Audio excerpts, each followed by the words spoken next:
Hey, what is up, everybody? This is Stevie Bridge coming to you here today, driving home on a Monday. We're coming off of Wrestlemania Sunday, Wrestlemania Night 2. I can honestly tell you that Wrestlemania Night 2 was a little bit of a letdown for me. I know that they were building up like the main event as the biggest match in WrestleMania history, Brock Lesnar versus Roman Reigns. I can honestly tell you that the most excited I got the whole night was with how good Sami Zayn versus Johnny Knoxville was. I thought that match definitely took up some time on the show, but I think it was the most deserving, and it was what rewarded the fans for following that storyline so well. I heard a really good interview with Sami Zayn on Cheap Heat.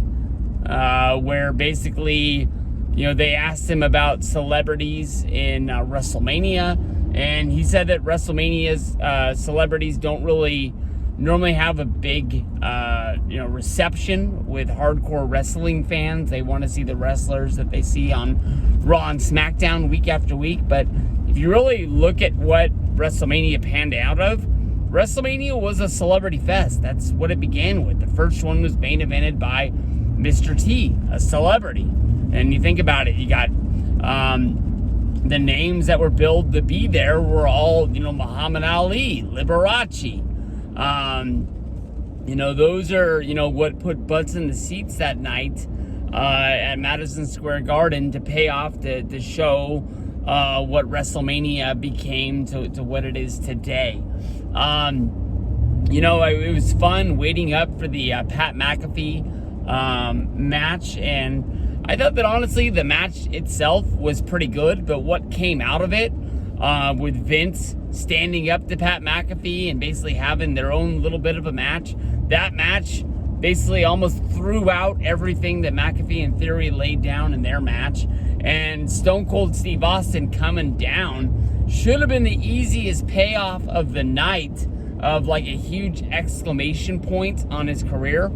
The one thing I thought of when he, tried to kick Vince in the stomach, and then basically Vince fell down, got up, bounced off the ropes, and, just was lost. Didn't know how to just stand there and let Austin take over and hit the stunner like they've done 1,000 times in their career. Was Mick Foley talking about the trying to find an ending point for his career. Where basically he said he was going to retire with a Hell in a Cell match against Triple H back in 2000. That match went so perfect that WWE came back and was like, hey, we have a spot for you in WrestleMania 2000's main event. And he said, how can you turn down the main event spot at WrestleMania? Came back, didn't live up to par.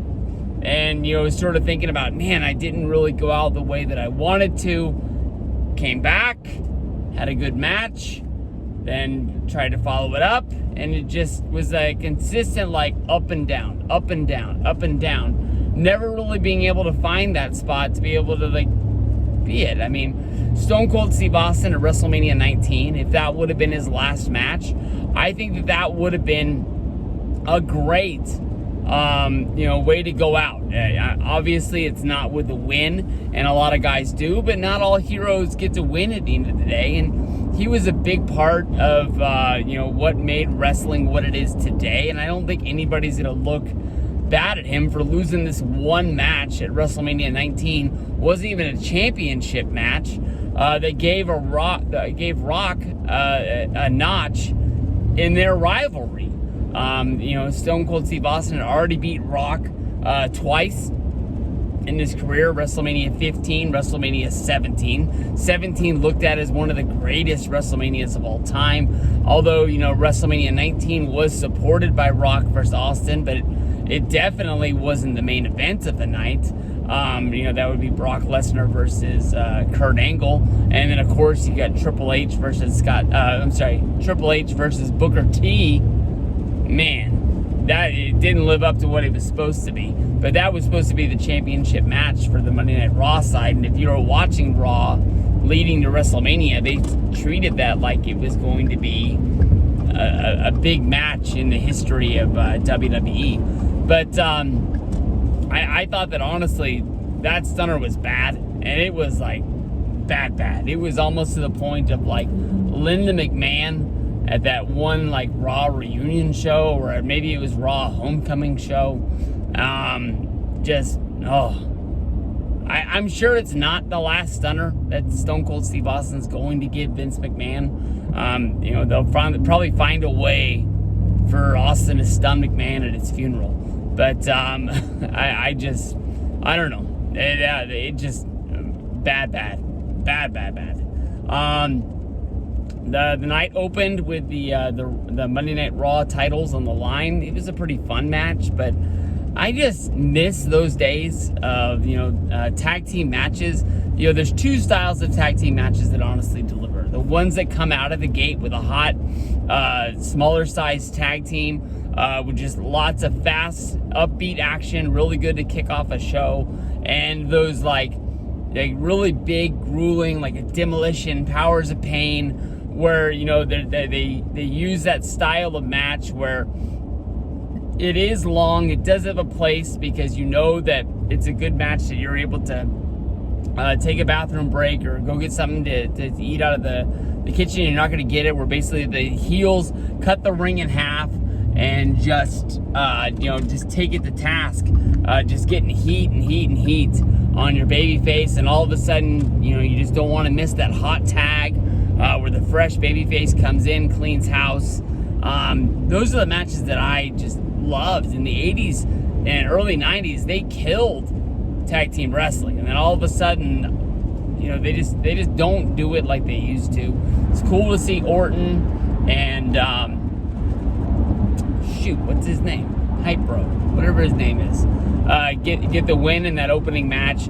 I know the storyline's been for months just thinking that Randy's gonna turn on him, and it hasn't happened. I honestly would have penciled that in as a WrestleMania match, and just never ever came to be.